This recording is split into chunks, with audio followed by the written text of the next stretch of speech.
So for the better part of 26 years, my mind was in charge of me, which is why I made all these horrible decisions. Once you take control of your mind, you start making decisions for yourself versus your mind making decisions for you. For me, my routine is every night I stretch out. And I stretch out for 2 or 3 hours every single night without fail. Yeah. And while I'm stretching out, I'm thinking about my plan for the next day. And I'm thinking about all these different obstacles that may come up. So basically, a lot of us aren't prepared for life. We get up willy-nilly and just hope life is going to happen. It is going to happen, but it's going to happen with a prepared mind or an unprepared mind. Most people attack life with an unprepared mind. What I do is I try to account for all things that could happen, might happen, probably will happen, and then the unknowns. So basically, I can't account for everything, but I do know there could be some things that come up in life that you need to be ready for. I know for a fact I'm not going to want to work out tomorrow. Therefore, I'm preparing my mind for that. I don't want to do that. I know tomorrow will come with some difficult decisions to make. It may come with getting a phone call saying someone died, this happened, that happened. I'm always preparing myself, not in a morbid way, but just like, look, man, be ready for life. Don't let life just start attacking you left and right. Make sure that you start to build a mental armor so then you're ready for life. And that comes with a very physical way, and the physical helps out the mental. It was something I realized I had zero discipline, zero self-discipline. And I realized I have to start developing this. And I started really because I was horrible at reading and I was horrible at writing. I have so many learning disabilities, it's not even funny. So I just sit down at the table and spend so much time in this, reading and writing and learning. And that kind of translated over to my self-discipline with working out. So that's where it started. I started when I was about 16 years old and said, well, I'm a 4th grade reading level. You know, let me go ahead now and start really focusing because I'm not gonna get in the military because I got to pass the test. So that's where it started for me. It's more important to own your weaknesses. You have to really triple down on those, man. Because why? You want to become a full human being. We like to run away from weaknesses. Like for instance, if you're good at running, all you want to do is run. If you're great at reading, you have several books. But we don't do those things that we're not good at. So for me, I realized, shit, man, like I keep on running away from these things I'm not good at. I have to dive into these things. I have to become one with these things. And that's what happened. And so I own them both. And I talk very openly about them both. I can't do it. There may be some days I get up with poopy pants and I'm like, you know what, man? Fuck this, man. Like, what am I training for? I have no race on the docket. Why am I having this such a structured life? Why? And I'm like, you know what? I'm good. I'm done. I retire every day. I'm done with this shit. And I sit around and I say, okay. And then this is my thought process. So you want to be normal. So you just want to be like everybody else that roams the world, not knowing the power that's in them. Being fine with being mediocre. You want to go back to who you were, huh, David? And I'm like, fuck that, man. Not every day, it's those bad days. It's those bad days. I see a whole bunch of people walking around out here who have no idea how talented they truly are. And I'm talking about talent, like some God-given ability. Talent that sometimes you have to hone, and you have to work on, and you have to harness yourself. And they just walk around just on their phones, just clueless to how powerful they are. The biggest thing you have to do is shut off technology. You have to go dark. And what I mean by that is you have to be quiet in your mind. Get away from people. We love being around people. We love talking. We love parties. We love all that shit. It's okay to be alone. It's also okay to be unhappy. It's okay to be unhappy sometimes, man. It's okay to say, you know what, man, I'm fucked up. So you gotta go to the truth first. Who are you? Get really accountable and say, okay, who am I? What's the truth about me? Get to that dark place in your mind. Figure out, it may take months, it may take years. Figure out your purpose. Figure out what you want to be in life. And then from there, okay, I have my purpose. It may take a long time. No one knows their purpose because it's too loud. Find your purpose. From there, all right, you got to start planning. People love the planning phase because it's very comfortable. Then from the planning phase, you got to go to execution. So the execution phase, what we all hate, because that's where the real work begins, and that's when the failure happens, and the failure. So, but that's kind of how you have to do it. Honestly, what's funny about this is people may hear all this and say, God, this guy's such a structured guy, talking about demons, getting over things. That sounds like his whole life. It's true, but I'm the most peaceful person on the planet Earth, even with like the conversation. I got to go to the gym. I have to do this, I have to do that. Every day I'm winning. Every day I'm winning the other voice in my head. So I'm at peace with myself. The things I do for fun are like me bettering myself. Yeah. I love sports. I love watching sports, but I also love accomplishing and overcoming myself every day. Because every day is a battle.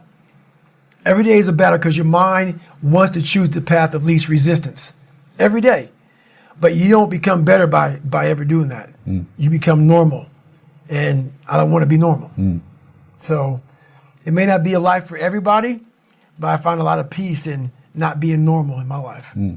To be at the point of your life where you don't care about being judged. You can be in a room of 1 million people and they all hate you, and you walk in and you go like this. Not because you're angry at them, because you know yourself. Inside and out, and you know that you've put yourself through hell to be where you're at today. You've walked the walk, you've talked the talk, and you've walked the walk. And that's, to me, what it's all about. It's all about putting those boots on the ground and getting after it every day. And once you do that, you have a feeling about yourself that no one can ever take away or even understand. Yeah. Oh, yeah. Life beat me the fuck up bad. I mean, I was knocked out in the 12th round of a 15-round, heavyweight bout. I was knocked out. But what happened was, in the 12th round, when the challenger turned his back on me, I was getting the fuck up. And I got up and won the next 3 rounds and knocked that motherfucker out in the 15th round. So that's my mind about can't hurt me. I was hurt, man. Like, literally, I had to overcome so much those first 26 years of my life, and I still do every day today. It's not over. Nah. But the mentality of can't hurt me is just that. No matter what's in front of you, man, you have to face, you have to confront, you have to overcome and move forward. So my father, some of the kids that bullied me, my learning disabilities, all these things I went through in life, stuttering, has so many different issues, failing, I had to overcome them. Or they would have overcame me. Yeah, those scars are real. Those scars are proof that, your past is real. So they're never gonna go away. I own them, but I'm proud of my childhood. I'm proud because without all of these lessons in life, and everybody says this bullshit, I mean it. I mean it, because I was able to look at my childhood and how I grew up as the ultimate training ground for my life. There has to be some people on this planet Earth who have my mentality. As gross as it is to some people, and as far off as it is and not understood, there has to be some people like me on this planet Earth. Has to be some warriors out there that are able to take this mindset and do something with it. So that right there, once you are able to look at your life and realize that all these bad things are actually the ultimate training ground for what you're going to, encounter in life, you start looking at your past very differently. I was angry once I was able to uncover the rug and look at all these different shells that I collected over the years and say, wow, that fucked me up. And that one fucked me up even worse than that one. And shit, that one was real bad. And because what happens is when you start to collect all these shells, and these shells are bad things of your life, and you put them in your nice treasure chest and you hide them, because it reminds you of where you were at, but you don't want to visit them all the time. When I started visiting these shells, I was like, my God, man, it was a tough way to go. But now looking back on it, man, I don't have any more shells. So now you have to learn now what's your passion? Yeah. So now my passion is still trying to find out what is left, what is more. Can I be driven without the anger? And I can be. I've only dissected 44 years of my life. While I'm still living, I'm still in my live autopsy. So, right now, until I'm dead, I'm still examining human potential. How far can the mind go? How far can we go as human beings? So that's, I call myself the Stephen Hawkins of the mind. He was obsessed with everything he ever dove into. The guy couldn't walk or anything, so he was like the mind. That's one thing he didn't want to lose. And I became obsessed with it because it's the one thing that controlled me. So I became obsessed with this. What is this fucking thing up here that just has me on a tightrope and just walks me into all these horrible decisions I make and makes me feel so pathetic and weak and insignificant and dumb and stupid and everything. I got to get control of this thing. But it's amazing that once you get control of that thing, how far you can go. I'm big into visualization and also self-talk. But also like, where do I want to be in life? Where do I see myself? And then I start making these plans and how I'm going to get there. And I don't deviate from that plan. So that's kind of how I do them now. I mean, it's a lot more to it than that, but it's a lot of quiet time. I shut out a lot of noise. I only have people in my life that need to be there. If you don't need to be in my life, I'm not about acquiring more friends. I'm not about noise. I'm about, okay, are you trying to go somewhere? You can jump on board. If not, I don't want to hear all your problems. Do you have a solution for your problem? That's what I'm all about right now. So I'm not about whining, bitching, complaining. I'm about, okay, we need to go this way. So that's the biggest thing. I forget his name, and I'm not trying to meet him anytime soon. That's not it, but I'm fascinated with the guy Free Solo. He's another guy very similar to me, even though I'm not climbing rocks like he did. He has a passion to do something, and he's in at all costs. And what he was doing, what he did, I'm not so impressed with what he did. I'm impressed with how he shut the whole world out when he was doing it. To be able to pull that off, you have to be willing to accept death. You have to be willing to accept you're not going to see your loved ones anymore. You can't care about your loved ones when you're on that rock. Nothing mattered to him but that rock. Those people fascinate me. Those people who are able to put themselves in a place like that, and very few people understand that. To want something so badly, I'm not saying that, because I don't think he believed that he was going to die. I don't. I believe that he was willing to sacrifice everything to pull that off. Those are the people, and there's very few people like that who are willing to say, you know what, man, you don't get me because your feet are nice and firm on the ground, and that's where you want to put them. But for me, there's more to life than that. And for him, that lasted, 3-4 hours. That took him, I don't know. It took him a while. It's over now. He risked everything for just a few hours on a rock. And I've done that with my own self, with my own personal life, is I've risked so much, but what he gained and what I've gained in these 3 or 4 hours, in these moments, are something that people will never know, because they've never put themselves on the rock for 3 or 4 hours and put everything on the rock. And that's something that very few people can understand. So they think he's crazy. And those are the people I can't talk to, because it's not craziness. He found something like I found something. I found this. I'm exploring this. He was exploring this. He explored it on the rock. I explored in different venues. So those are the amazing people, that's what I find amazing, who are willing to say, look, honey, I love you, but you have to understand something. I have to go away for a while here. I may not be with you all the time because it takes 100% focus to pull this off. I need quiet, I need dedication, I need sacrifice from myself. And I need full support, because it's going to cost everything to do this one thing that takes 3 or 4 hours. That's the dedication I'm looking for. Right. And that's the dedication that does not exist in this world. Does not. But what makes it so crazy to me is so many people have that ability.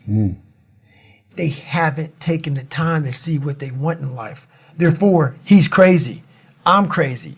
They put a title on us. And you know what a title does to people? A title is the greatest separator of all time. It allows you to go away in your comfort zone saying, he's just nuts.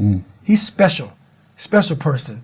That gives you a get out of jail free card. You can go ahead and be normal now because we're special people. No, we found what we want in life. That's all it is.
That's all it is. And very few people, they're all confused. Life's confusing because they make it confusing.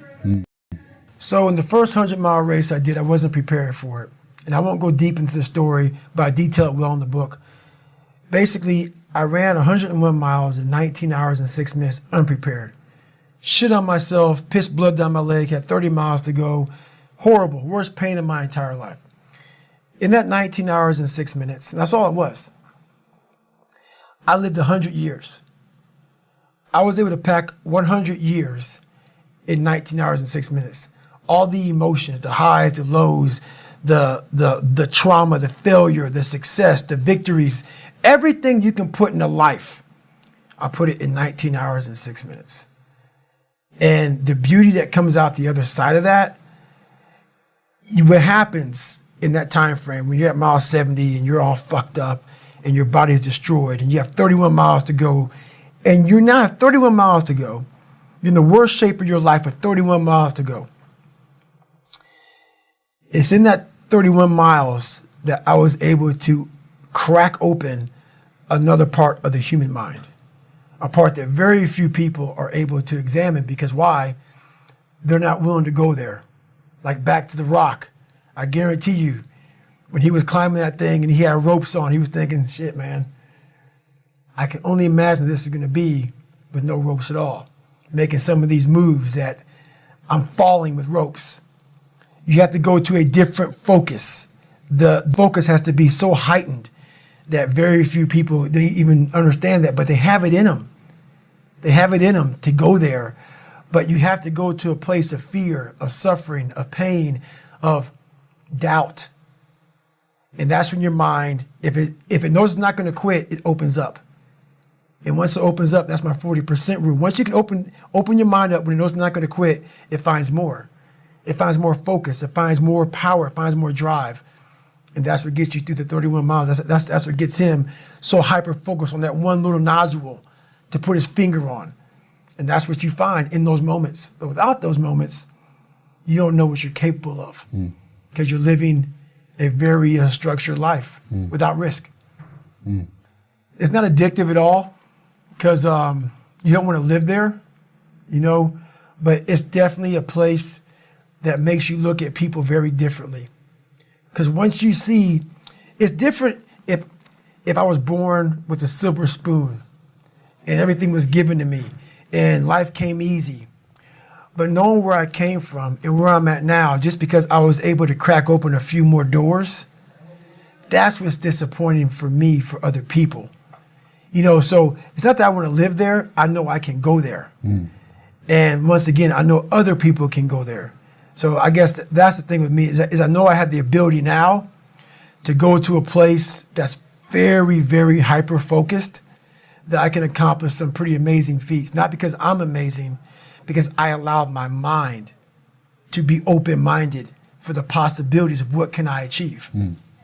Well, the thing about it is funny, man. All these catchphrases people always say, failure is a part of life and failure is how you grow. I've said all that stuff before, but it really is a bunch of shit. I'm so tired of hearing all these fucking cliche fucking, like goal setting fucking posters and all that shit. Half the people who write that shit aren't even doing the shit they're talking about. Half the people talk about failure, they're fucking millionaires sitting back at some nice house or whatever the fuck they're talking about. So it makes me fucking nuts. The reason why I believe I can talk on failure is because I'm still failing today, and I'm failing in a major way, and I'm living when I'm talking. So many people who talk about all this shit, they're has-beens. They're people who used to do it back in the day, now talk about it. Are you living it today?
So for me, failure is something that you should be afraid of. It should be afraid of, but that's why you should go out there and challenge yourself to fail. Because if you're not failing at something, that means you've set your goals to pass, to succeed at everything you do, which means you're not setting your goals high enough. So for me, okay, I'm gonna go out and break the Guinness Book of World Record for pull-ups. Lofty goal, which is why I failed it twice before I finally got it. I knew going into everything I've ever done in my life, Navy SEAL training 3 times before I got it. Everything I've ever done in my life took me 3 times before I got it. I knew that there was a huge possibility of failure. But what I gained from failure is this. When you see a movie and you watch a movie about a person who keeps failing, and at the end, they succeed. How do you feel after you watch that movie? Amazing, right? Yeah.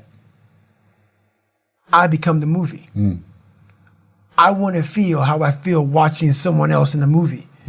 When I watched Rocky get his ass kicked and I watched all these different things of failure, I was able to put myself there and say, God, man, how much do you feel now that you finally got there?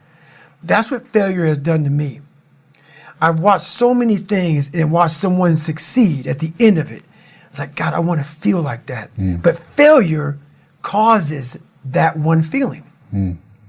Without that failure involved, you don't have that feeling.